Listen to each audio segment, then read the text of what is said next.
get that? What? Oh, I just meant like got a little notification saying defense Jonathan Birkel.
Hi, Kathy. Good morning. Y'all, I'm here.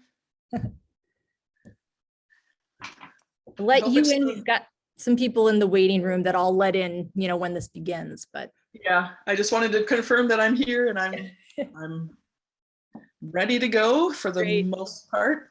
Thank Well, I should, yes, I am ready to go. Jonathan, don't be like, what?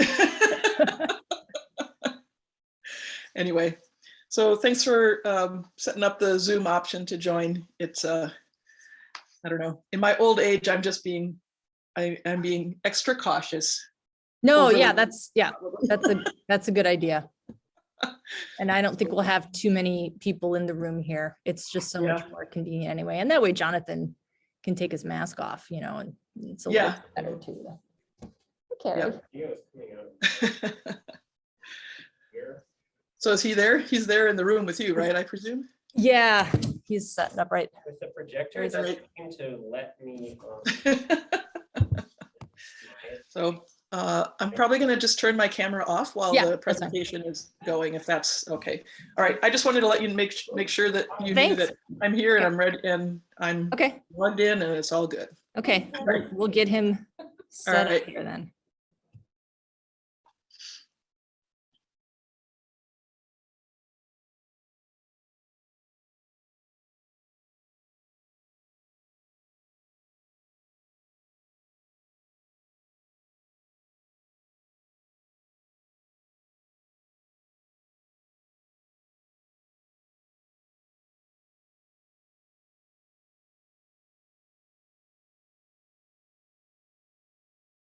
I'll go ahead and unmute. And I'll just this.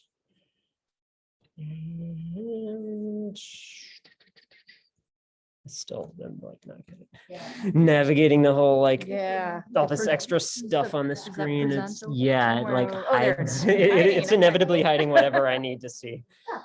Okay. And and it. And then, yeah, you can. Oh, is there like a presenter mode or something I can do that makes that not show up for the people in here? Can you, if you minimize it, does it go away? I guess so.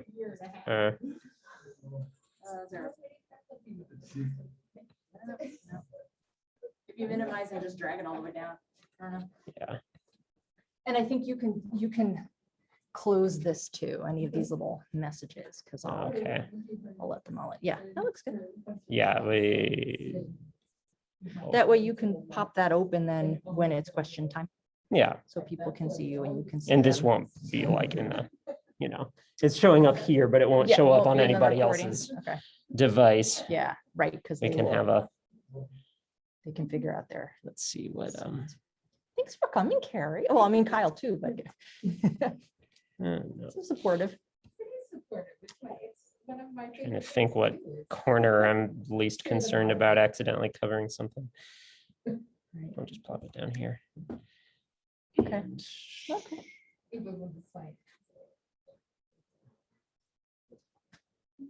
This one seems like I can be. How's it feel? I opened the windows. Yeah, it's nice and I guess I'll leave them unless it gets super cold.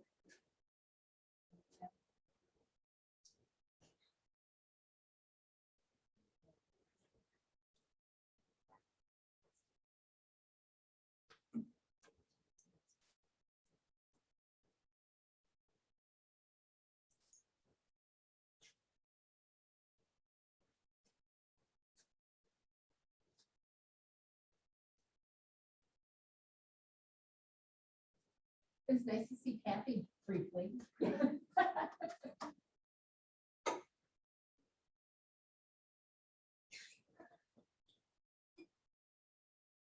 Yeah, it's nice for her. Yeah.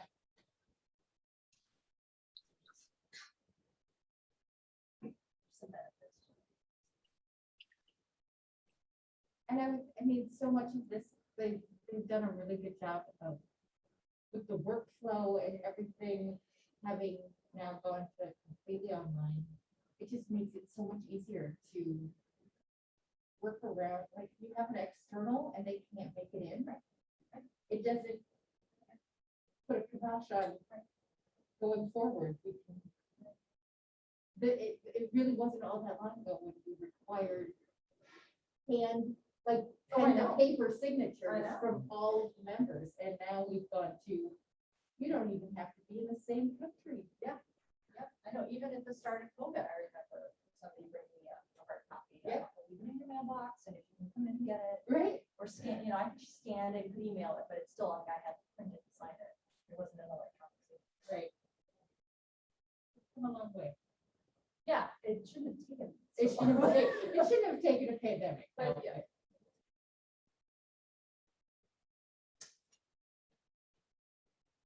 Right, ready? Think so. Let's do it. I hope. Well, nice and intimate. Figured with the Zoom option that it would likely, turn out roughly like this with more people in the virtually present.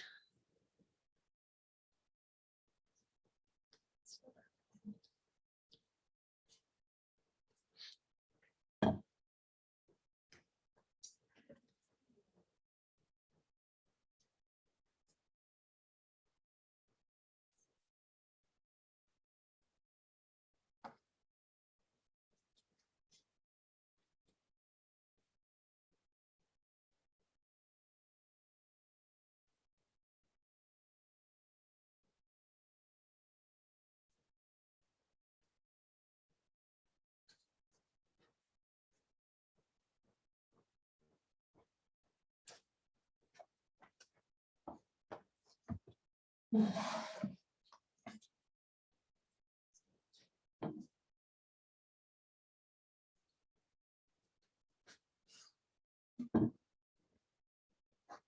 morning, everyone. Oh, there I am. Could someone give me a thumbs up on their screen if they can hear me and see the title slide? Okay, great. Okay. Thank you so much. I've admitted everyone to the room here. Okay. Well, good morning, and thank you for coming to Jonathan Birkel's MS Defense. Jonathan graduated with honors from Earlham College in 2016, and he joined us here in this program September of 2019 with an Elmaris Howe Fellowship.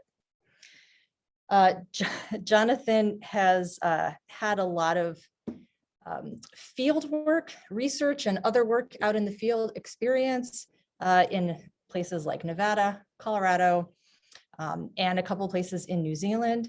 He has had quite a bit of experience doing some soil and water analyses in lab. So he's got field work and lab experience, which was good to get all of that out of your system so that the pandemic could shut everything down. And he could sit for 1.5 years in front of his computer in his apartment and work on data analysis for this thesis. So many of us had to do that. So I appreciate it. And you were really brilliant. So I'm very pleased to introduce you and have you present what you've been doing, part of what you've been doing during your time here. So take it away. I think we will have this talk, and then if we'll have some questions and answers at the end. So if you want to raise your hand at that time, I'll call on you. Okay. Okay. All right. Well, thank you everybody for virtually showing up, as well as the select few who were able to make it here in person. So anyway, as Tracy said, and thank you for that introduction, by the way. So my name is Jonathan Birkel, and I'm a master's student in the Land and Atmospheric Science program here. And today I will be going over some of the work that I've been doing over the last couple of years involving historical and projected trends in extreme heat events in Minnesota's urban areas. So if I can advance my slides, okay. So before I kind of delve more specifically into what I did, I thought I would give a little bit of introduction on extreme heat and public health, which is kind of one of the big reasons why it's an issue that we should care about. And it's kind of the approach that I took here with this research. So just as a bit of overview, extreme heat is actually the leading weather-related cause of death in the United States. And this is often an under-recognized fact, but it in fact, the mortality from excess heat events exceeds the number of deaths occurring every year from all other weather-related causes combined, including more obvious physically destructive things like flooding or hurricanes or tornadoes. But the levels of mortality and morbidity that result from heat events are often underreported, and this has a lot to do with just what these cases look like. Oftentimes, you get some obvious things that you can attribute to the heat, such as a heat stroke or heat exhaustion, but you also tend to see an uptick in cardiovascular or respiratory failures. So you can get a clearer picture of the full scale of the impact if you look at above baseline mortality during these events. You can see a clearer and more complete relationship that way. And the effects of heat on health are very location specific. And a lot of this has to do with the way that the human body acclimatizes to ambient weather conditions. So a day that seems unusually hot here and oppressively so in a way that impacts health might be perfectly normal if you go to somewhere like Arizona, which is hotter and more consistently hot throughout much of the year. And one thing to note is that human health responses to individual heat events have actually been on kind of a downward trend over the last several decades due to a variety of things, likely improvements in healthcare or increased access to air conditioning, or some successes in heat health warning systems and things like that. But this is kind of beginning to be offset by just the increasing frequency of these events. And a lot of that can be attributed to climate change. It's been estimated in some studies that over a third of summer heat-related deaths that occurred globally between 1991 and 2018 were due to climate change. And to give kind of a more specific example, I'll give you a little overview of one particularly severe heat event that occurred in Chicago in July of 1995, which really exemplifies a lot of the individual factors of a heat event that can make it dangerous. And this was a series of consecutive days that was obviously very hot in the day. You can see those heat index values are pretty brutal looking, but just as important was how warm it stayed at night. If you have a cool night following a hot day, then that can provide physiological relief to the heat. And so the most dangerous events are often those where you don't get that. And also the effects of heat on the human body are cumulative as the excess heat load builds up. And so if you get consecutive days of excess heat, then that usually results in a greater negative health outcome, particularly if you have 3 or more such days in a row. And the seasonal timing also makes a big difference. Typically, a heat event that occurs earlier in the summer is going to be more damaging than a similar looking one later, just because people haven't had as much time to acclimatize to warmer conditions. And so we can only speculate on this, but if this event in Chicago had happened in maybe August instead of July, then it might not have had quite the same impact, though it still likely would have been severe. And you can also see on this nice figure here that was published about a year after this event, was that you can see there was a lag in the mortality response. And I like how it kind of breaks down the cases of mortality that were due either to cardiovascular disease or heat or both. But that's often a kind of a tricky thing to quantify when there's multiple overlapping risk factors. But while this heat event, occurred on a more of a synoptic scale, it affected a wider area beyond just Chicago. Chicago was where the effects were felt most prominently, and we saw the most negative health outcomes. There were over 700 deaths and over 1,000 hospital admissions. And the urban heat island effect has a lot of compounding influence on heat events like this, due to the fact that urban surfaces absorb more heat than other land cover surfaces and release it more slowly at night. And so as a result, you get a lot of that warmth at nighttime that deprives people of that physiological relief. And in addition to that, the fact that these impacts are felt most prominently in urban areas, we also see demographic disparities within urban populations. Most significantly, it's elderly populations, people over 65, who tend to be showing the most prominent mortality or illness response to these events, but you also see racial and socioeconomic disparities. In this particular example, it was the Black communities of Chicago who were particularly impacted. And this is kind of a pattern that has been observed over lots of cities around the US, often very tied in with the history of redlining, where neighborhoods with a higher minority population typically experience more heat stress than other neighborhoods in the same city, based on factors like tree cover or quality of construction materials, or even just access to air conditioning. So extreme heat is really an environmental justice issue, and this particular aspect of it is something that has been studied more intensively in recent years. But thinking specifically about the Midwest and including Minnesota, This region has a particular unique set of sensitivities between heat and health. And we think of Minnesota often as somewhere with a reputation for being cold. And so it's a little counterintuitive to think of extreme heat as an issue here.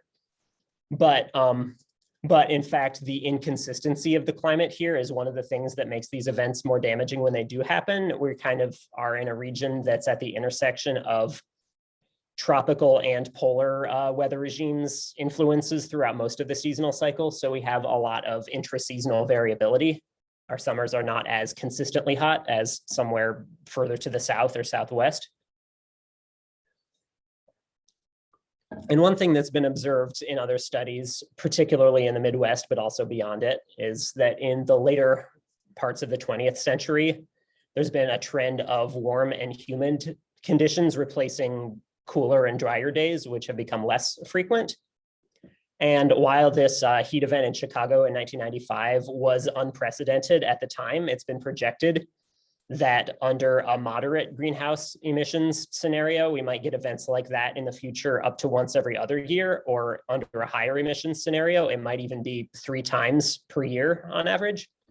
So a lot of this depends on what greenhouse gas emissions look like in the future. And this was something that that tied into my research as well.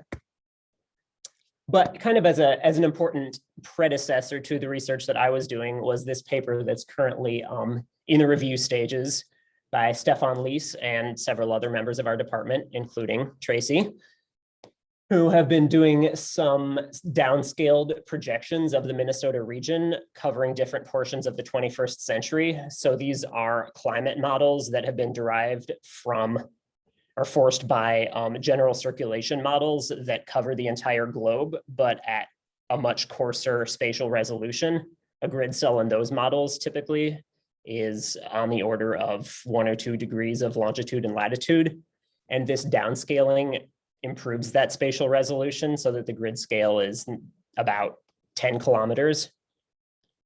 And I'll get more into these models later, but just as a brief introduction, one big takeaway from them is that by the end century, under a higher emissions scenario, we can expect to see up to 6 degrees Celsius of winter warming in Minnesota and 4 degrees Celsius of summer warming. And these effects are expected to be strongest in northern Minnesota and a little bit lesser in the southern portions of the state where we are. And some of this warming trend concentrated further north is already observed to be occurring. But looking forward, we can see one immediate takeaway from these climate models is that a lot more hot days reaching or exceeding 95 Fahrenheit are expected. We can see particularly on that bottom right panel where by end century under high emissions, we get 25 to 31 more days like this in much of the state. However, we can look at a factor like temperature, and that only gives us really part of the story when it comes to health outcomes resulting from these weather conditions.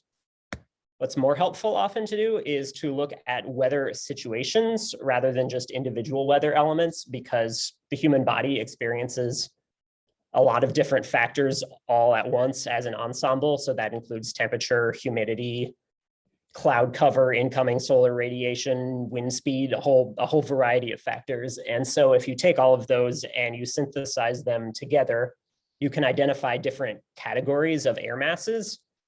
And then from there, you can identify which air mass categories present the greatest risk to health.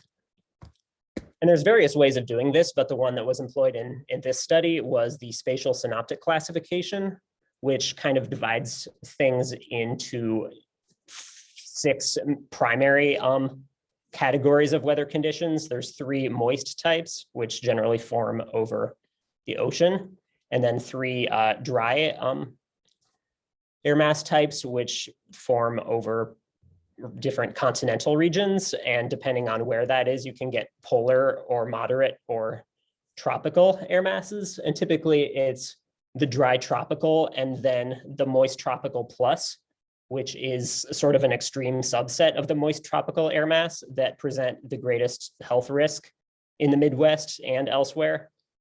In other regions, it can be primarily one or the other, but here we experience both. And as what's considered an oppressive air mass type. And there are also transition days where one air mass category gives way to another. And so just to kind of put this in context, here is based on a bunch of station observations over the US, the air masses that were being experienced yesterday. We can see that there's some spatial continuity, but these air masses can kind of be modified as they advect over the landscape. And so you see there's dominantly a dry polar regime over much of the Western US and a lot of moist tropical over the Eastern US, but that there's some variability between stations. Like for example, Dayton, Ohio, that one orange dot, it must, have been just a low enough dew point to no longer be categorized as a moist tropical by locally defined standards and be counted as a dry moderate instead. But I'll also point out this kind of band of gray dots, or those stations represent places that are experiencing a synoptic transition, and that corresponds with a frontal passage that's been kind of going across much of the US. And so that was yesterday, and now this is today. We can see that in this region, big flock of geese outside. Anyway, in this region, we can see that that frontal passage has already occurred. And in the wake of that, some of that dry polar air has been modified as it interacts with other air masses and resulting in more of a dry moderate air mass over the area where we are. And some of those moist tropical portions of that air mass have been modified into moist tropical plus a little bit ahead of that frontal zone. But just to give one more example, this is from earlier this year where there was a big dry tropical air mass over the Pacific Northwest. And this was during that big unprecedented heat wave that was impacting places like Portland and Seattle and much of that region. And so there was a lot of dry tropical air in that region that you don't often see very often there. And that air mass did gradually, within about a week, make its way over here, though it didn't stay quite as severely high in temperature as it was at the time. And I'll also point out that during this time, there was a big dominance of a moist tropical regime over much of the Eastern US, and it was extreme enough in temperature and humidity to be counted as moist tropical plus in much of the Northeast. But that doesn't mean that it was actually hotter there than it was in some of those lighter green locations further to the south. Like it almost certainly was not hotter in New York City on this day than it was in Miami, which was just a moist tropical, but that's because the threshold defining the boundaries between all these air mass types are different everywhere. And that has, that ties in with the differences in health impacts and how hot it actually has to be considered oppressive. So with that as a bit of background, I'd like to now delve into what I was specifically focusing on in my research, which was kind of two key questions.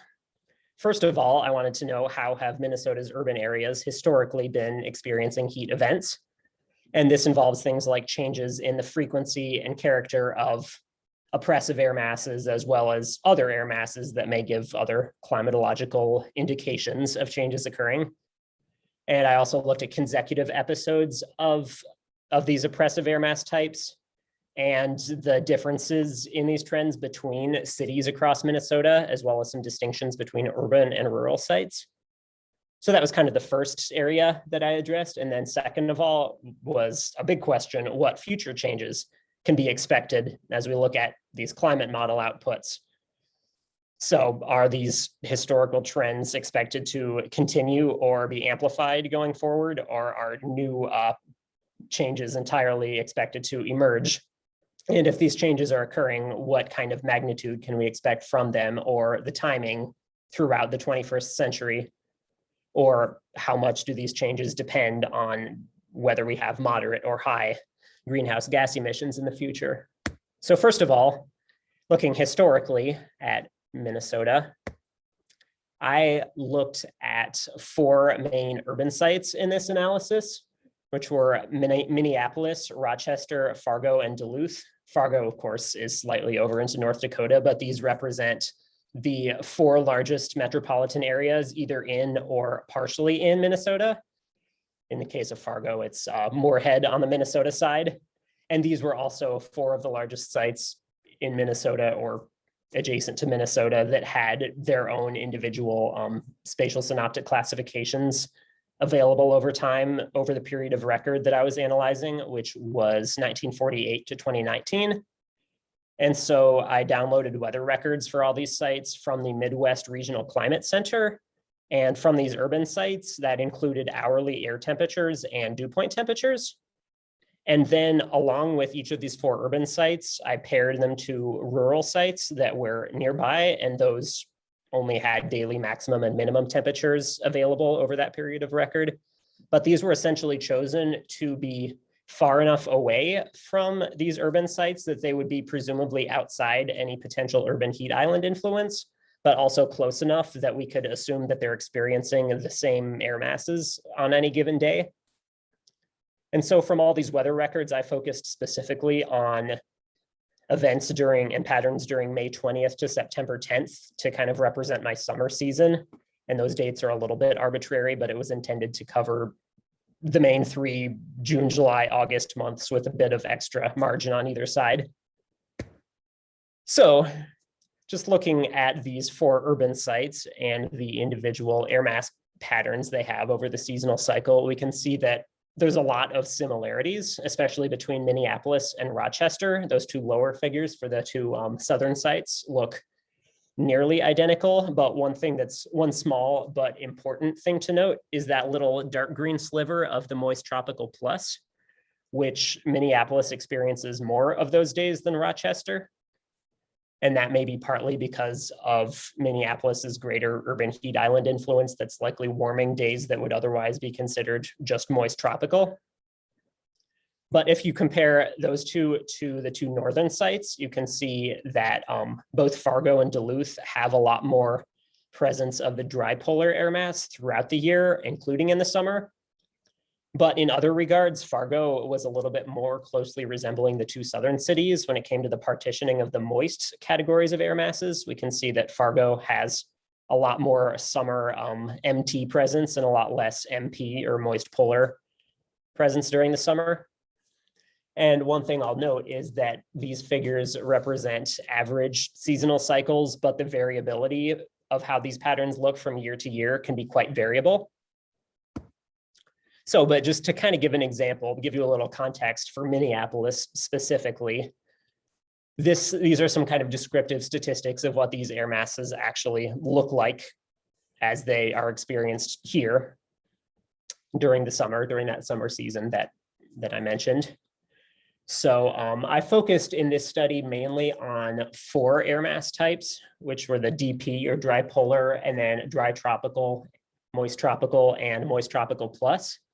And the DT and the MT plus are, of course, the air masses that are not very common, but are hottest and considered most oppressive.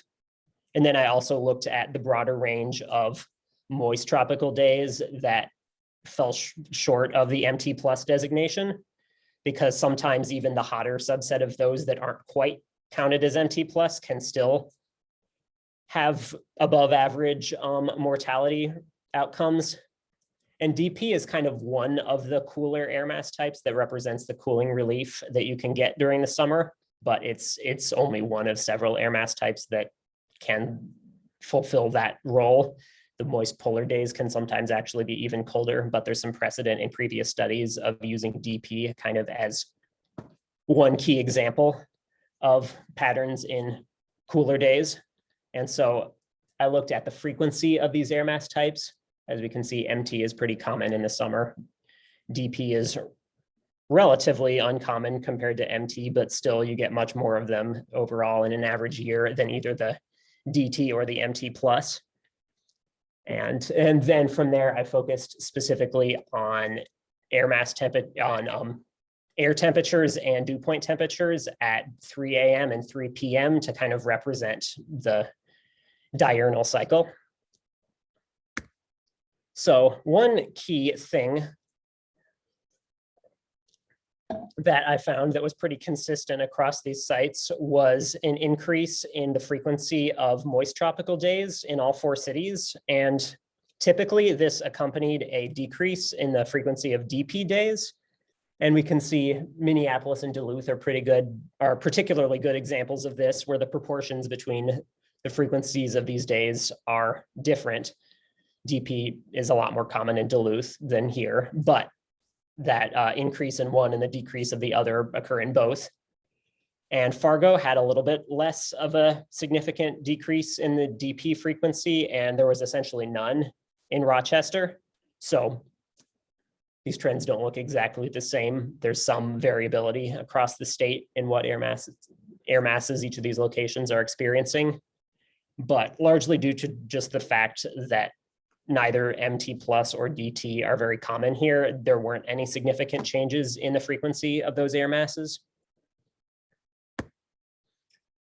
And one thing that was kind of a key finding here was that there were some distinctions between the air mass character over urban sites and rural sites. And generally these distinctions were greater in the southern pairs of sites than the northern ones. This is again showing Minneapolis and Duluth and their respective adjacent rural sites as a good example. We can see that the nighttime temperatures have been warming across all air masses in Minneapolis, but in nearby Jordan, they have not been. Whereas in Duluth and Two Harbors, which I should note are both on Lake Superior, and that definitely has an influence on the weather they receive, the gap between them is a much lesser, and there isn't that consistency of Duluth being hotter at night than Two Harbors. And the trend that they've shown over time is pretty comparable. But overall, there have been pretty minimal changes in summer daily maximum temperatures across all air masses. And within MT days specifically, some locations have actually seen a decrease in the daytime temperatures of those days. But there's been a more consistent trend in the rising minimum temperatures across all the urban locations, as well as Two Harbors, which was the rural location near Duluth. And generally, there's been more of a significant diurnal range narrowing trend under the DP and MT air masses than under the less common DT and MT plus air masses. And generally, these diurnal temperature range narrowing trends have been steeper for urban sites than for rural sites, but most of the exceptions to that within specific air masses have been in the northern parts of the state rather than the southern sites. And I could show a lot more figures of temperature trends broken down by air mass, but instead I'm just going to kind of give a summary of some of the key findings by air mass. So within the moist tropical days, there was, as I mentioned a minute ago, an observed daytime cooling trend, which was statistically significant in Minneapolis. And across most locations, there was a nighttime warming trend on MT days. And in Minneapolis and Rochester, there was also an observed increase in nighttime humidity, or I should say dew points. I'm not talking about relative humidity. I'm talking about the actual moisture content in the air. And on DP days, there was a pretty consistent nighttime warming trend. And in both Rochester and Fargo, there was an upward trend in both nighttime and daytime dew point temperatures. Meanwhile, with the more oppressive DT and MT plus days, since these weren't very common, very few trends among them were statistically significant. But overall, we could see on DT days, there was a bit of an overall cooling trend. And in southern cities, there was a decrease in daytime dew point temperatures. And MT plus, while it had few statistically significant trends of its own, it usually kind of trended in the same direction as the broader set of MT days, which makes sense given that it's just a more extreme subset of MT, which is brought here by the same circulation patterns as the rest of the MT days. But typically its temperatures are about 4 to 5 degrees Celsius higher, and its dew point temperature is about 1 to 3 degrees Celsius higher than your average MT days that don't meet that plus designation. So looking now at consecutive occurrences of 3 or more MT plus or DT days, we can see that since neither of those air masses are very common in this region, there were not really any significant trends in the annual frequency of these episodes per year. And the average yearly frequency in all locations was actually less than 1 per year. The majority of years, especially as you get outside of Minneapolis, don't experience any of these events at all. But one trend that was significant was that in Minneapolis, these episodes, in terms of their annual average duration, have actually been getting longer. And by linear regression, they've increased from 3.4 to 5 days per annual average length of events. And meanwhile, in the other locations, these events have actually been getting shorter, including with statistical significance in Rochester. And I don't have a great explanation for that, but it was an interesting finding. And so another thing that I looked at with these historical weather records that's kind of separate from this air mass categorization analysis was to look at something called the excess heat factor, which is another way of identifying heat events that's based on location-specific thresholds. And this is something that was a metric developed in Australia to help predict health outcomes. And it's based on both short-term and long-term anomalies in daily mean temperature.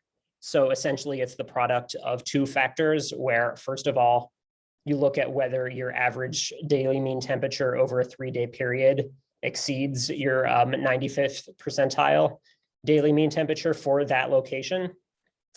And then from there, if it exceeds that T95 threshold, then it's considered a heat event over those 3 days. And then what you also do is you compare the average temperature of those 3 days to that of the 30 days that preceded it. So, and that represents acclimatization. So typically this value is going to be higher earlier than later in the summer. And then the EHF is just the product of these 2. And looking at Australia as an example, which kind of, if you flip it over, resembles what the US might experience, is we can see that these values generally tend to be higher in the mid-latitude southern portions of the continent and lower in the less variable tropical north of Australia. And that's something that is relevant to here as well. We have a more variable climate in much of the northern US than the southern and especially the southwestern US. But applying this here to Minnesota, one thing that I saw was that these EHF-based heat events are extremely variable in their year-to-year occurrence. And there were, looking at various parameters relating to these, there were very few significant trends. We can see that the frequency from year to year in Minneapolis is kind of all over the place. Some years you get none at all, some you get 8 or 9. And there were few distinctions in how these numbers looked between locations, just because this metric is so relative. Duluth has, for example, a much lower 95th percentile temperature than Minneapolis does. And that had an impact on the results. But one thing that I'll note is that the excess heat factor is based on one weather element, just temperature, although it can also be calculated from apparent temperature, and then you have humidity factored in as well. While the spatial synoptic classification is specifically intended not to do that, but to look at the whole weather situation instead. So they kind of fulfill different roles, even though ultimately both are at least partially intended to assess heat-related health risks.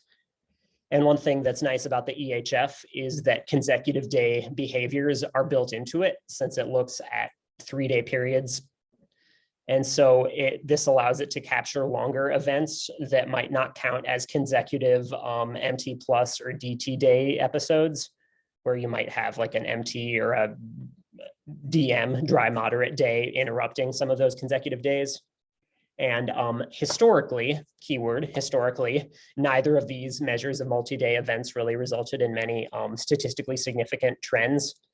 And It seems that overall the excess heat factor may be more useful, especially in a region like this, than in predicting health risk from individual events rather than serving as an indicator of long-term climatological changes.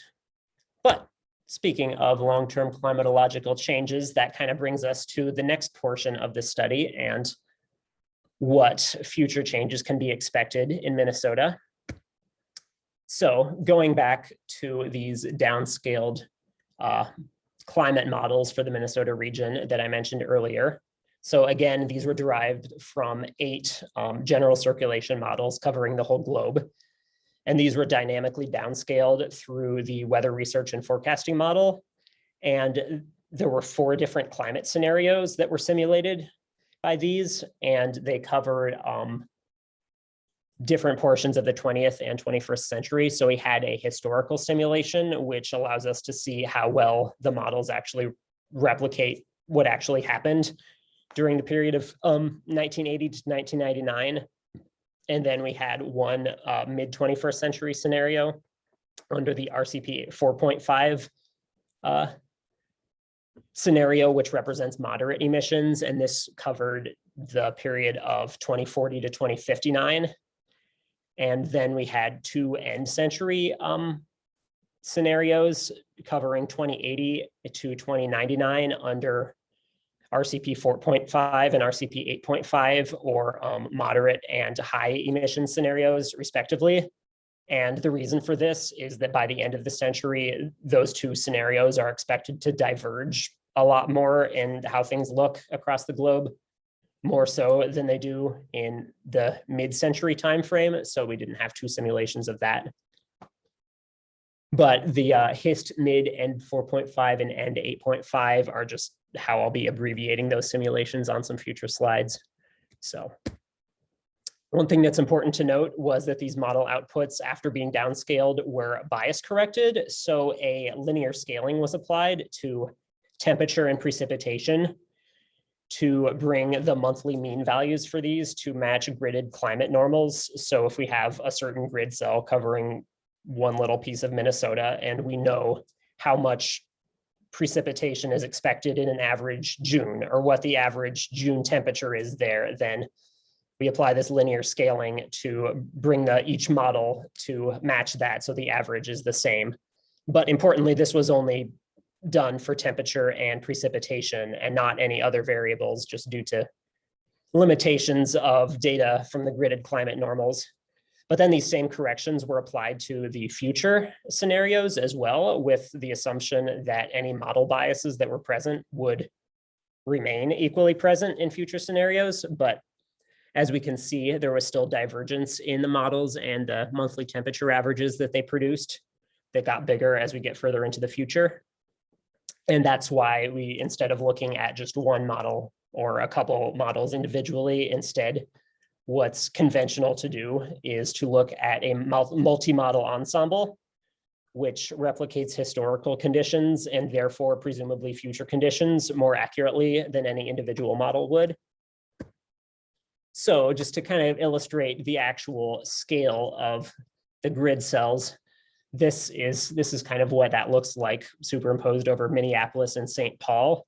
And so in my model analyses, I specifically focused on the outputs of one grid cell representing the location of the Minneapolis airport to try to provide as much continuity as possible from the Minneapolis airport observations that provided the data for the historical analysis.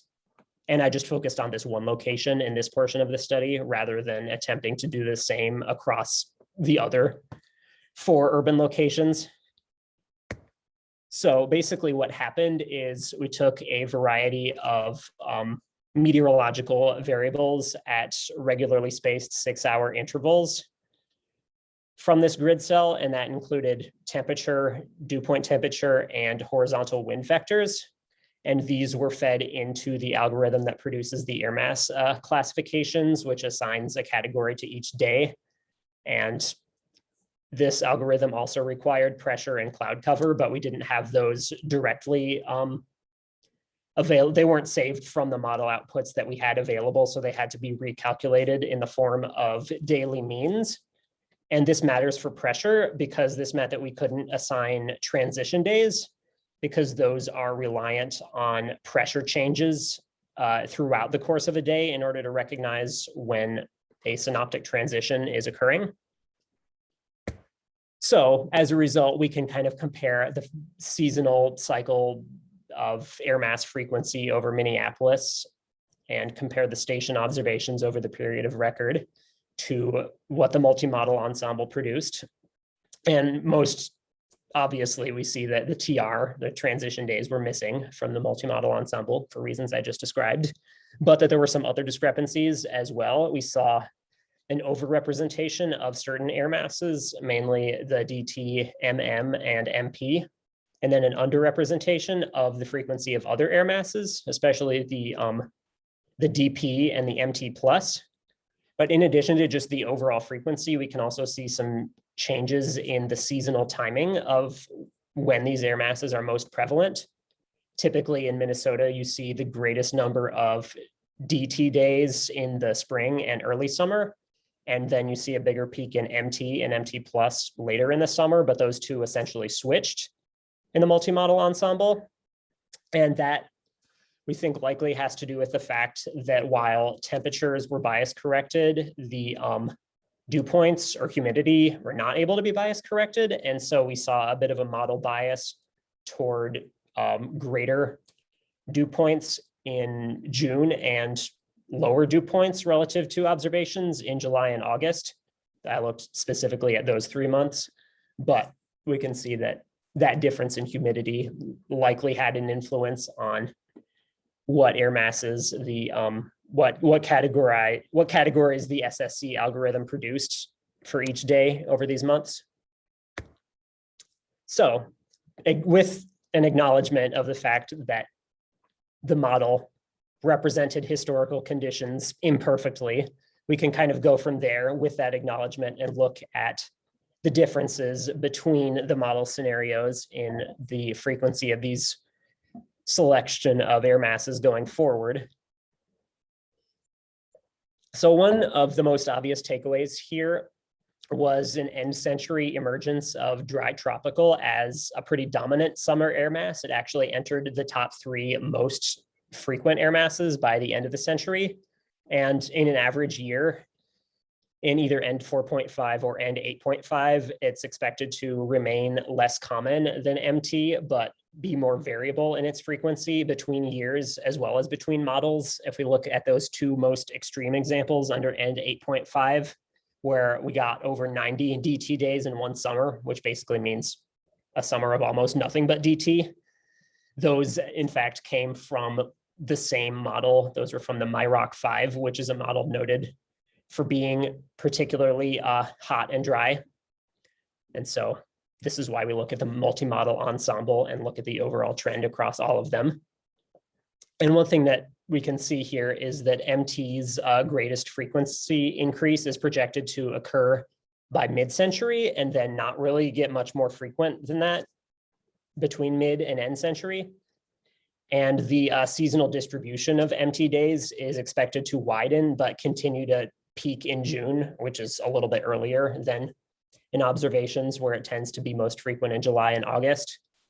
And then MT plus and DP, though both of those were underrepresented in models compared to observations. We see that going from historical to end century, they showed nearly opposite frequency trajectories, where the MT plus goes from about 1 day per summer in an average year in the historical models to about 5 per summer under the high emissions end century scenario. DP shows essentially the opposite.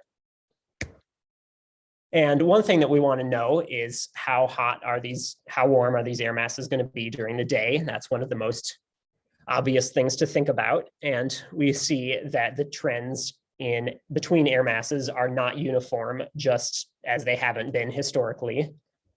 And one thing that was a little bit counterintuitive at first was that the overall daytime temperature increase was bigger than the increase that it was observed within any individual air mass type. But the reason for this is that both the moist tropical and dry tropical days are becoming a lot more common, especially the DP. And so those carry more weight in bringing up the overall average. And one thing that we see is DT widening its margin as the hottest air mass. And it accounts for the highest temperature extremes if you look at those highest outlier days within any individual model. But DT is also expected to become more varied as it becomes more common. So the difference between a cooler versus a warmer DT day may start to matter a little bit more when it comes to health implications. And among both MT and MT plus days, we saw a warming trend by mid-century, followed by a little bit of actual cooling trend by end century, though more so under moderate than high emissions. And then looking at nighttime temperatures, it was still not quite the exact same trend across all air masses, but it was a little bit more consistently an upward trend that we see more MT and MT plus nighttime warming by the end century, which, if you remember from the previous slide, that contrasts with the mid-century daytime warming where that occurs most. So what that results in is a widening followed by a narrowing of the diurnal temperature range within those days. And overall, the diurnal temperature ranges were pretty comparable across most air masses between the end 4.5 and end 8.5 scenarios. The difference just being that both daytime and nighttime temperatures were about 2 degrees warmer on average under the high emissions end 8.5 scenario. Looking a little bit at the dew point temperatures of these air masses now, I'm just going to show the daytime ones because the changes between daytime and nighttime were pretty comparable. But across all air masses, looking overall at all summer days, we see an increase from the historical to the mid-century, and then from the mid-century to the end 8.5, but not really to the end 4.5. If emissions are lower, then we don't anticipate as much of an increase in humidity. And one thing that's also notable was a narrowing gap between the dew points of MT and MT plus, although MT plus continues to remain about 3 to 4 degrees Celsius warmer across all future scenarios. And so essentially these MT and MT plus days are expected to both become warmer and more humid sooner in the 21st century than DT, which is expected to reserve most of its greatest changes for the end century. So now, looking at consecutive day occurrences of these oppressive air mass types, we see a lot more trends looking forward into the future than we did over the historical record. We can see more than a doubling in average frequency of these events from the historical to the end 8.5 scenario. And this is largely driven by the increasing DT presence, which DT increased a lot more in frequency than MT plus did. And although most of these episodes are expected to stay within a duration range of 3 to 7 days, we see a lengthening of the extremes, where again, under specific GCMs, such as the MIROC 5, that produced a lot of DT days, it makes sense that it produced a lot of longer episodes of these DT days within certain models. So there were, across the multi-model ensemble in the end 8.5 scenario, there were, I think, 18 instances of these events lasting more than 20 days, but 9 of those 18 events came from just one model. So that's something we have to keep in mind. And I'm not going to spend too much time on this, but I also looked at the excess heat factor events in these future models, and I kind of took 2 approaches to it. Looking at events with a positive EHF value, either using a historical T95 threshold or looking at a scenario-specific T95 threshold within each model. And this can kind of be interpreted as representing a lack of long-term acclimatization to increasing temperatures versus if people are fully acclimatized to that change, and thus it makes sense to bring up the threshold of what counts as a heat event. But other studies have continued to apply historical thresholds because if you do so, you see a lot more significant trends in the frequency and duration of these events, which kind of mirrors the trends we saw on the previous slide of consecutive days of MT plus and DT. But again, we're looking using kind of a different variable that takes into account mostly just temperature and, well, entirely just temperature in this case, actually. But in addition to the duration and frequency of those events, we see a widening of the season in which those are expected to occur, with the average season length from the first to the last event of the year more than doubling by end 8.5. And critically, we can see that these events are occurring sooner in the year, with the first one shifting from late June on average to late May. But using each scenario's own T95 within each model also tells us something. It tells us that the warmest 5% of days are expected to continue to occupy the same seasonal time frame. And this aligns with the consistency that was seen across scenarios of which months the DT days, which are becoming most frequent and becoming more frequent and are remaining the hottest air mass type. Those are becoming more frequent, but within the same set of months, not really widening their seasonal distribution. So these two things are kind of consistent. So some of the main takeaways of this model output analysis that I'd like to quickly go over is that we see an acceleration of some warming trends that have been observed historically. But while trends between different air mass types have been non-uniform, that some have been warming more than others, that different non-uniformities are emerging between air masses as we look forward into the future, particularly with DT, which did not show much historical change, but showed the most drastic frequency and character changes looking forward. But as it becomes more frequent, one question is, will DT as a whole continue to be a useful designation for oppressive heat conditions? Or will it become more like MT, where we want to just set aside the most extreme subset of it, the DT plus, as we have with MT plus? Meanwhile, MT plus is expected to become a little bit more common, but still relatively uncommon. And so it will likely continue to be a useful designation for those purposes. And as we see the DP days largely getting phased out in the summer in the future, that means that those days won't be providing cooling relief very much in the future, but again, they are kind of a representative of what other cooling days can also provide. So likely that purpose will be mostly fulfilled by the moist polar days instead, as well as maybe a cooler subset of the moist moderate or dry moderate. And one critical takeaway was that we saw the moist categories gaining more humidity by mid-century and not changing as much after that, whereas the dry categories are expected to stay similarly dry until the end century. And that for DT, both the changes in temperature and humidity are expected to be a lot more dependent on the degree of future emissions than for those of MT.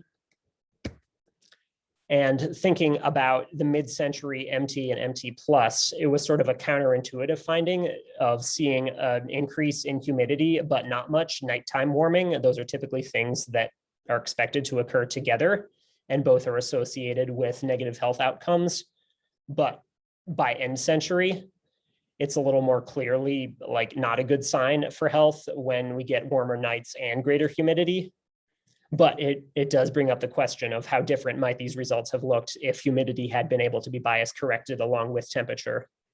And some of these questions have implications for different age demographics. In some cases, such as the study I've been involved with in Wisconsin, we have seen that the over 65 populations can be disproportionately affected by the MT plus days, whereas the DT days can sometimes affect younger people a little bit more, if those are the days that are reaching the highest overall temperatures and are more likely to affect people who go outside.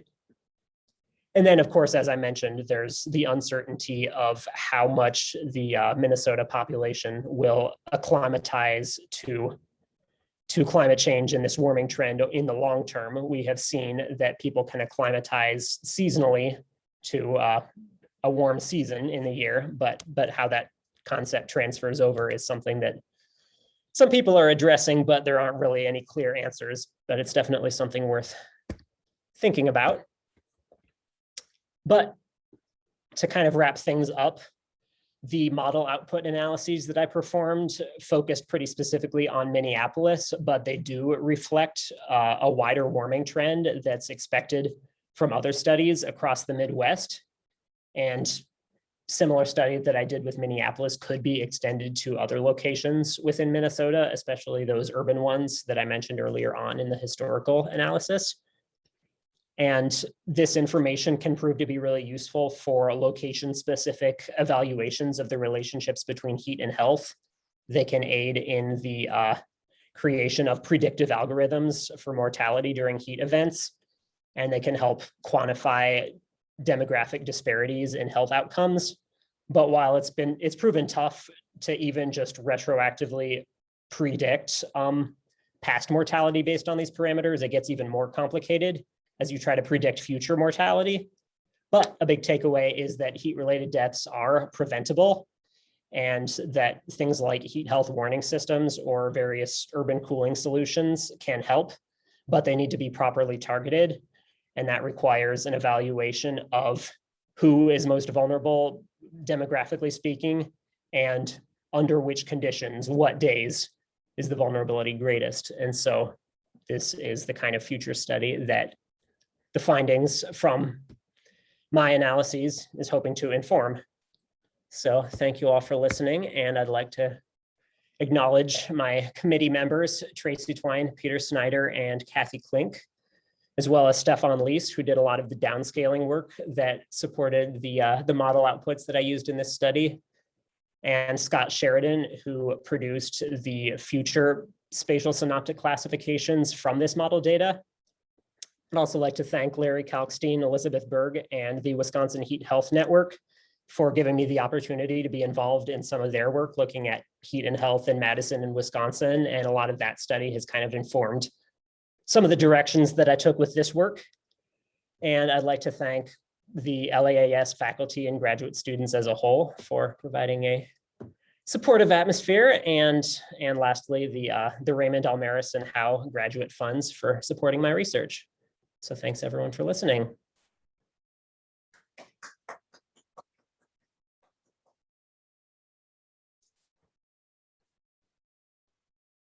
Okay, great. If there are any questions, I can call on people.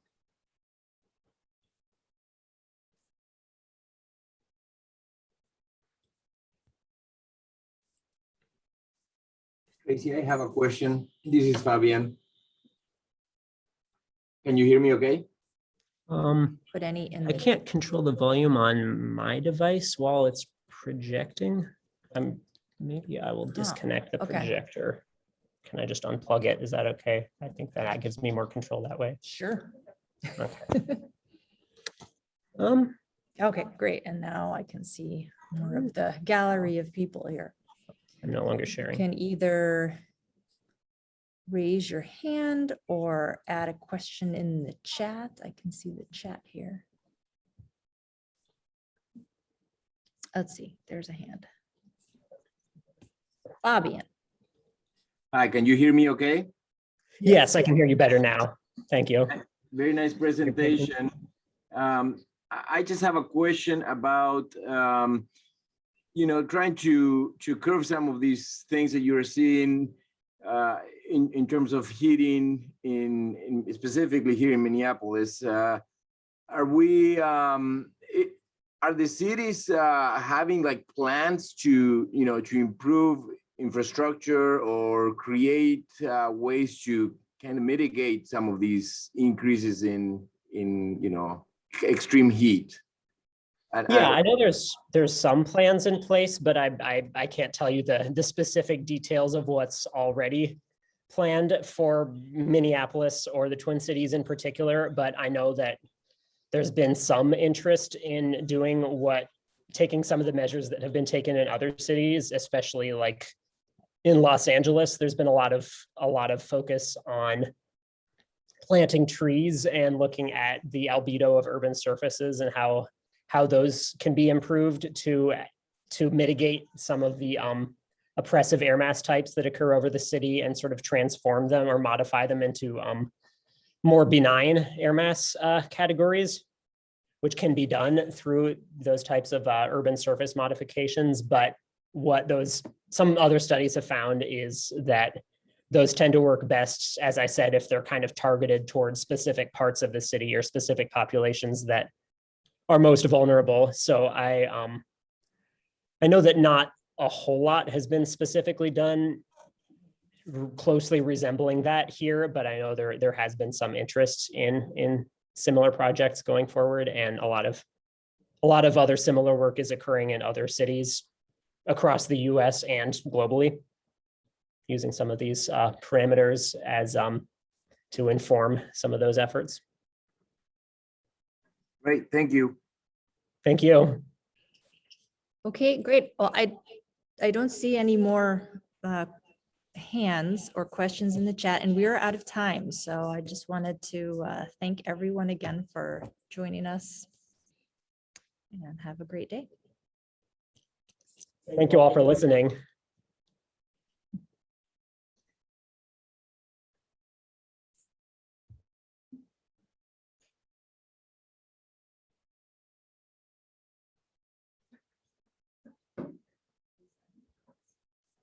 Well done.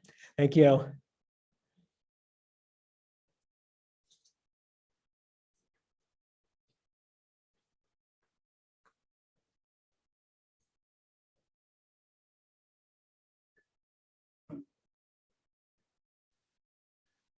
Hey, Tracy and Jonathan, will we be on this channel for the committee part? I I would think so. We'll Okay, just stay all right. together check. on here, but maybe take a few minute, like a 5-minute Just break. checking if I needed to switch to a different Zoom thing. Yeah, Yeah. I'd love to get another cup of tea, so I'm gonna go do that and then I'll be back. Absolutely. All right. Absolutely. Sounds great. Thank you. So we might as well stay in here if Yeah. no one else is in here.